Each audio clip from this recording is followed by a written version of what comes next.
About a month ago, Afghanistan's Ministry of Defense posted on social media photographs of 7 brand new helicopters arriving in Kabul delivered by the United States. They'll continue to see a steady drumbeat of that kind of support, going forward, U.S. Defense Secretary Lloyd Austin told reporters a few days later at the Pentagon. In a matter of weeks, however, the Taliban had seized most of the country, as well as any weapons and equipment left behind by fleeing Afghan forces. The Associated Press quoted an anonymous U.S. defense official on Tuesday that an enormous amount of U.S. military hardware has fallen into the hands of the Taliban. This was accompanied by pictures and footage of Taliban fighters posing next to their military booty. Video showed the advancing insurgents inspecting long lines of vehicles and opening crates of new firearms, communications gear and even military drones.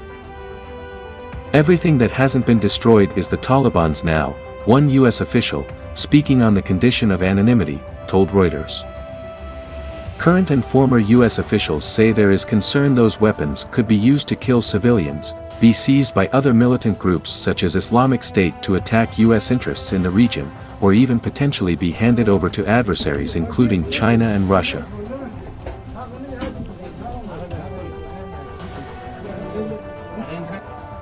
President Joe Biden's administration is so concerned about the weapons that it is considering a number of options to pursue.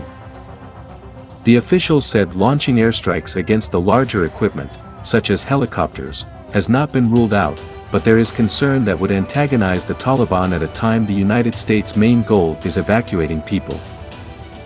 Another official said that while there are no definitive numbers yet, the current intelligence assessment was that the Taliban are believed to control more than 2,000 armored vehicles, including U.S. Humvees, and up to 40 aircraft potentially including UH-60 Black Hawks, Scout attack helicopters, and Scan Eagle military drones. We have already seen Taliban fighters armed with U.S.-made weapons they seized from the Afghan forces.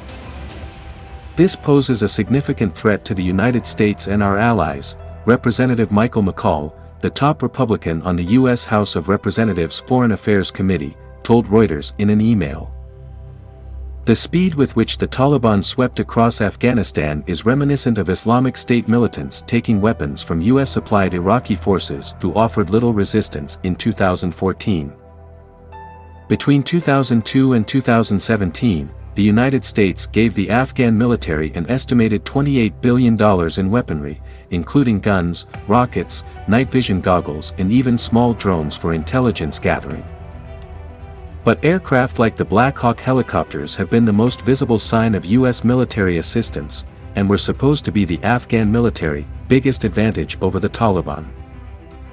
Between 2003 and 2016 the United States provided Afghan forces with 208 aircraft, according to the U.S. Government Accountability Office, GAO. In the last week, many of those aircraft were most useful for Afghan pilots to escape the Taliban. One of the U.S. officials said that between 40 and 50 aircraft had been flown to Uzbekistan by Afghan pilots seeking refuge. Even before taking power in Kabul over the weekend, the Taliban had started a campaign of assassinating pilots. Some planes were in the United States for maintenance and will stay. Those en route to Afghan forces will instead be used by the U.S. military who help in the evacuation from Kabul. Current and former officials say that while they are concerned about the Taliban having access to the helicopters, the aircraft require frequent maintenance and many are complicated to fly without extensive training. Ironically, the fact that our equipment breaks down so often is a lifesaver here, a third official said.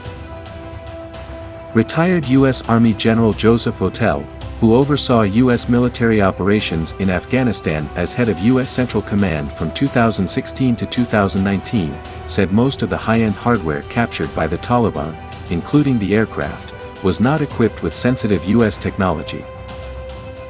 In some cases, some of these will be more like trophies, Votel said. There is a more immediate concern about some of the easier-to-use weapons and equipment, such as night vision goggles. Since 2003, the United States has provided Afghan forces with at least 600,000 infantry weapons, including M16 assault rifles, 162,000 pieces of communication equipment, and 16,000 night vision goggle devices. The ability to operate at night is a real game changer, one congressional aide told Reuters. Votel and others said small arms seized by the insurgents, such as machine guns, mortars, as well as artillery pieces including howitzers, could give the Taliban an advantage against any resistance that could surface in historic anti-Taliban strongholds such as the Panjshir Valley northeast of Kabul. U.S. officials said the expectation was that most of the weapons would be used by the Taliban themselves, but it was far too early to tell what they planned to do, including possibly sharing the equipment with rival states such as China. Andrew Small, a Chinese foreign policy expert at the German Marshall Fund of the United States, said the Taliban was likely to grant Beijing access to any U.S. weapons they may now have control over. One of the U.S. officials said it was not likely China would gain much, because Beijing likely already has access to the weapons and equipment. The situation, experts say, shows the United States needs a better way to monitor equipment it gives to allies. It could have done much more to ensure those supplies to Afghan forces were closely monitored and inventoried, said Justine Fleischner of UK-based conflict armament research. The August 15 capture of Afghanistan by the Taliban has caused untold misery to Afghan citizens. The collapse of the Kabul government, preceded by the withdrawal of U.S. forces, has created a humanitarian crisis and generated thousands of disturbing visuals of civilians fleeing the wrath of the Islamist group. One visual that should worry Indian security forces in particular is of the piles of assault rifles, ammunition, communication gear, and night vision devices. An estimated $83 billion spent by the U.S. on arming and equipping the Afghan army since 2001 has ultimately benefited the Taliban. Afghan Air Force pilots fled into neighboring Uzbekistan with an unspecified number of light attack aircraft and helicopters, leaving behind an unknown number of Black Hawk helicopters, gunships, and transport aircraft supplied by the U.S. over the years, including Scan Eagle drones and air-to-ground smart munitions like GBU-58 Paveway 2 kits. The Taliban is today the world's largest unrecognized actor with its own air force, though their ability to fly and maintain these platforms is suspect. The prospect of the Taliban using these weapons against neighbors appears remote for now. What is more probable is that these weapons would become part of a giant yard sale with top-of-the-line US-supplied military hardware being put on the block by the cash-strapped Taliban. China and Pakistan, for instance, would be very interested in a closer look at the US equipment, both for use and to reverse engineer to make their own copies. Several of these weapons could ultimately find their way into the hands of terrorist non-state actors around the region, fueling insurgencies. The collapse of government armories after the death of Libyan strongman Muammar Gaddafi in 2011 saw assault rifles and ammunition spill over across Africa from Chad and Niger and into the Gaza in West Asia, ending up with terrorist groups like Boko Haram and Hamas. It is not unreasonable for Indian security forces to worry that the Afghan arsenals could end up across the line of control. Since the revival of terrorism in Jammu and Kashmir, starting from around 2015, security forces have been dealing with increasingly sophisticated assault rifles, night vision goggles, and ammunition capable of puncturing bulletproof jackets worn by security forces. All of them stamped U.S. government property, indicating the country of manufacture. Some of these weapons, it was later discovered, had been captured by the Taliban from the US and Afghan forces and smuggled into Pakistan.